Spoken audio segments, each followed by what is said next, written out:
የዲኤንኤኑ ውጤት እንደደረሰ ለወይዘሮ ሜላት ተደውሎ ተነገራት። እንዲሁም ወይዘሮ ሜላት ለሀና እስከ ዛሬ ድረስ በጣም ብዙ ነገር እያረኩልሽ ነበር፣ ግን ደግሞ አንቺ ህይወቴን እያመሰቃቀልሽ ነው፣ ቤቴን እየበጠበጥሽ ነው። እናም ካሁን በኋላ የአባትሽ ሕክምና አይመለከተኝም አለቻት።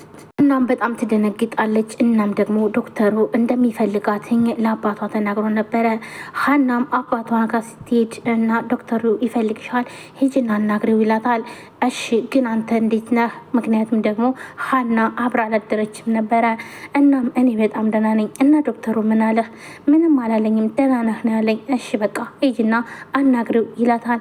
ሀናም እሺ ብላ ወደ ዶክተሩ ጋር ትሄዳለች። ዶክተሩን ሰላም ትለውና ምን አዲስ ነገር አለ ትለዋለች። አይ አዲስ ነገር የለም አንዳንድ ነገር ልልሽ ፈልጌ ነው ይላታል። ምንድን ነው እሱ? ስለ አባቴ ምንድን ነው የምትነግረኝ ብላ ሀናም የአባቷ ነገር ሲነሳ በጣም ደነገጠች። ዶክተሩም የመጨረሻ ደረጃ የሚባለውን ሕክምና ልናደርግላቸው ወስነናል ይላታል። እና በጣም ደስ ይላትና ይሄ እኮ ደስ የሚል ነገር ነው፣ ግን ደግሞ ከዛም በፊት ለአባዬ የተደረጉ ምርመራዎችን ዝርዝሩ እንዳለ እፈልጋለሁ ብላ ለዶክተሩ ትነግረዋለች። ዶክተሩ በጣም ይደነግጣል። ማለት ምን አይነት መረጃ ብሎ ሀናን ይጠይቃታል። በጣም ደንግጠዋል። የተደረጉ ምርመራዎች እያንዳንዱ እፈልጋለሁ ትለዋለች። አይ ሀና አሁን ቆይ እሺ የማያሳስብ ነገር ያሳስብሻል? የአባትሽ ሕክምና ነው የሚቀድመው ወይስ ደግሞ የዛን ዝርዝር ነው የምትፈልጊው ይላታል። ያደርግልሻል እሱ ደግሞ ይላታል። እንዴ ምን ማለት ነው? ምን አደርግልሻል? እየተካመ ያለ እኮ የኔ አባት ነው ትለዋለች። እና ቢሆንስ ምን ችግር አለው? ታዲያ እኛን አታምኝንም ይላታል። እና ታዲያ ይህ ነገር ምን አገናኘው ይላታል። ይኸውልህ ዶክተር እኔ ለአባቴ የሚደረገው ሕክምና እያንዳንዱ የማወቅ መብት አለኝ ትለዋለች። ሀና ቆይ ግን አንድ ተነጋግረን የጨረስነውን ነገር ለምንድነው ተመልሰን ወደዛ ድረስ የምንሄደው ብሎ ዶክተሩም በስጨት ብሎ ሀናን ያዋራታል። ዶክተር ይኸውልህ ከኔ ጋር ምንም አይነት ነገር ተነጋግረን የጨረስነው ነገር የለም፣ ስለዚህ ደግሞ እያንዳንዱ መረጃውን እንድትነግረኝ እፈልጋለሁ ትላለች። ሀና ብስጭት ትላለች። ሀና ያንቺ እንደዚህ መሆን የሚጎዳው አባትሽ እንደሆን ታውቂያለሽ ይላታል። በፍጹም አባዬን የሚጎዳው ነገር አንዳችም ነገር የለም ትላለች። ዶክተሩም ሀናን ሊያስፈራራት ነው። በአባቷ የማትደራደር ሲሆን ነገር ግን ደግሞ በአባቷ ከመጣውባት ይህን ነገር ታልፋለች ብሎ ስላሰበ ስለዚህ ይሄ ነገር ችግር ያመጣብሻል ለአንቺ ይላታል። ሀናም በፍጹም ከአባቴ ጋር የሚያገናኘው ነገር የለም ትለዋለች። እያንዳንዱ መረጃውን እፈልጋለሁ በቃ ትላለች። ሀና ይኸውልሽ እንደ ግመል ሽንት ወደ ኋላ የተመለሽ ያገኘሽውን እድል እንዳታጨው ብሎ ያስፈራራታል። እናው ብስጭት ትልና ምን እያልከኝ ነው ትለዋለች። ይኸውልሽ ወይዘሮ ሜላት የሕክምናውን ውጤት ካወቀች ጀምሮ የሕክምናውን ታቋርጣለች። ስለዚህ ቶሎ ቶሎ ብለሽ ብትጨርሽ ይሻልሻል ይላታል። ማለት አንቺ ታዲያ የወይዘሮ ሜላት ልጅ አይደለሽም እያልክ ነው ትለዋለች። እንደዛ ማለቴ አይደለም ይላል። ምክንያቱም ደግሞ ዶክተሩ ውጤቱን እንደሚቀይረው ስለሚያውቅ ስለዚህ ልጅ አለመሆንሽን ካወቀች የአባትሽን ሕክምናም ታቋርጣለች። እናም ሕክምናው ሳያልቅ ቶሎ ብለሽ አባትሽን ብታሳክሚ ይሻልሻል፣ አባትሽን አትርፊ ይላታል። ሀናም በጣም ትበሳጭና እንዴት ነው አንተ ልታቀቻልክ የልጅ አይደለችም እያልክ ነው ብላ ታፋጥጠዋለች። እኔ ደግሞ ያንቺ የአባትሽ ህይወት አደጋ ላይ ይወድቃል እና ታዲያ አንተ ቆይ የወይዘሮ ሜላት ልጅ አይደለሽም እያልከኝ ነው ትለዋለች። እንደዛ አላልኩም፣ ግን ደግሞ የሕክምና ውጤት እንደዛ የሚሆን ከሆነ ህይወትሽ ከእንደገና ምስቅልቅሉ ነው የሚወጣው ብሎ ሀናን ያስፈራራታል። ሰላም ሰላም፣ ውድና የተከበራችሁ የቻናሌ ቤተሰቦች እንዴት ናችሁልኝ? እኔ በጣም ደህና ነኝ። ውድ ቤተሰቦቼ ዛሬም በአዲስ ቪዲዮ መጥቻለሁ። ኖላዊ ቀጣይ ክፍል አጓጊ ላይ ደርሷል ማለት ነው። ሁላችንም በጉጉት የምንጠብቀው ዛሬ ይዤላችሁ መጥቻለሁ። ታዲያ ቪዲዮ ላይክ፣ ሼር፣ ሰብስክራይብ ማድረጋችሁን አትርሱ። እንዲሁም ደግሞ ሀሳብ አስተያየታችሁንም ኮሜንት ላይ ያስቀምጡ። ገና ዛሬ ይህን ቻናል የምትከታተሉ ካላችሁም ሰብስክራይብ አድርጋችሁ የደወል ምልክቷን መጫናችሁን አትርሱ። ቀጥታ ወደ ቪዲዮ።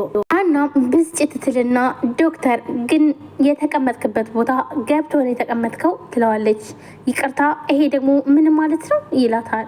ሰው አሳልፎ ህይወቱን የሚሰጥበት ቦታ ላይ ተቀምጠህ እንዴት ነው አንተ የሰው ልጅ በቃላት አስፈራርተህ ለማሳመን የምትሞክረው? ትለዋለች።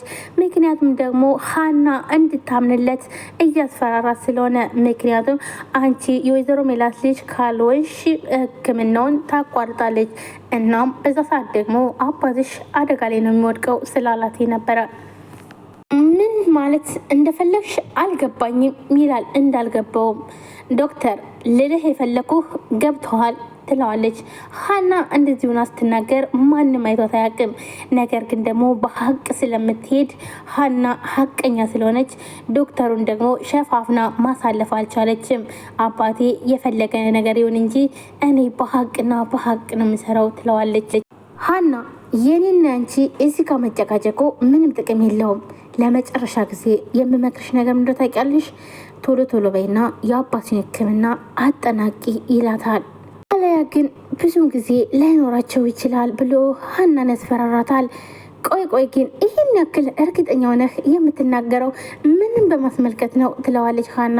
መሰለሽ ሀና የወይዘሮ ሜላት ድርጅት እኛ ጋር በጣም ብዙ ጊዜ ሰርተዋል እና በዚህ አጋጣሚ ደግሞ የወይዘሮ ሜላትን ጸባይ ሙሉ ለሙሉ ጠንቅቄ አውቀዋለሁ። እንኳን አይደለምና እንዳንቺ እዚህ ሰጥ አገባ የገባችውን ሴት አይደለም እንኳን እንደዚሁ አይታ በአይኗ የማይመቻትን ሰው ህይወቱን ሲወል ነው የምታደርገው ብሎ በወይዘሮ ሜላት ሀናን ያስፈራራታል።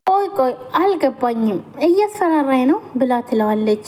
እሱን እንደፈለግሽ ማሰብ ትችላለሽ፣ እሷ ግን በጣም ከባድ ሰው ነች ብሎ ዶክተሩም ሀናን ያስፈራራታል። ሀና በጣም ትናደድበታለች። በሚናገረው ቃላት በጣም ተረብሻ እንድትተውና እንድታምንለት ነበር ግን የፈለገው። እሷ ግን በፍጹም ይህን ነገር ደግሞ ማድረግ አትችልም፣ ምክንያቱም ሀቅና ሀቁን ስለምትፈልግ። ለማንኛውም መሄድ ትችያለሽ፣ ጨርሻለሁ ይላታል። ካስፈራራት በኋላ ሀናም በጣም ስትትልና እኔ ግን አልጨረስኩም ትላለች። እንግዲህ እኔ ነኝ አይደል የፈለግኩሽ፣ አሁን እኔ ጨርሻለሁ፣ መውጣት ትችያለሽ ይላታል። ሀናም ሀሳብ ባረገችና ከዶክተር ጋር ሰጥ አገባ ስላልፈለገች እሺ ዶክተር ለምክርህ አመሰግናለሁ ብላ ሄደች። የሀና ውጤት በእርግጠኝነት እንደሚቀየር እየነገራት ነው። ይህ ውጤት ደግሞ ከተቀየረ ልጅ መሆንሽን ካላወቀች ወይዘሮ ሜላት ካወቀች አጭበርባሪ ነች ብላ የአባሽን ሕክምና ታቋርጠዋለች። ያኔ አባትሽ አደጋ ላይ ነው። ስለዚህ ይህንን እድልሽን ተጠቀሚበት፣ ቶሎ ቶሎ ብለሽ አባትሽ ሕክምናውን እንዲያገኝ አድርጊ ብሎ ሲላትኝ ሀና ደግሞ እንዴት ነው በውሸት እንደዚህ ማደርገው? በፍጹም የወጣውንና የተጠቀመውን መድኃኒት እንድታሳየኝ እፈልጋለሁ። እንደዚህማ ዝም ብዬ ማመን አልፈልግም ትለዋለች። እሱም ግን ደግሞ ይህን ነገር እንድታምንለትና እንዲሁም የወይዘሮ ሜላት ልጅ እንዳልሆነችም ነበረ እርግጠኛ ሆኖ ሲናገር የነበረው። ቆይ አንተ እንዴት አወክ? የወይዘሮ ሜላት ልጅ እኮ አይደለችም እያልከኝ ነው ትለዋለች። አይ እንደዛ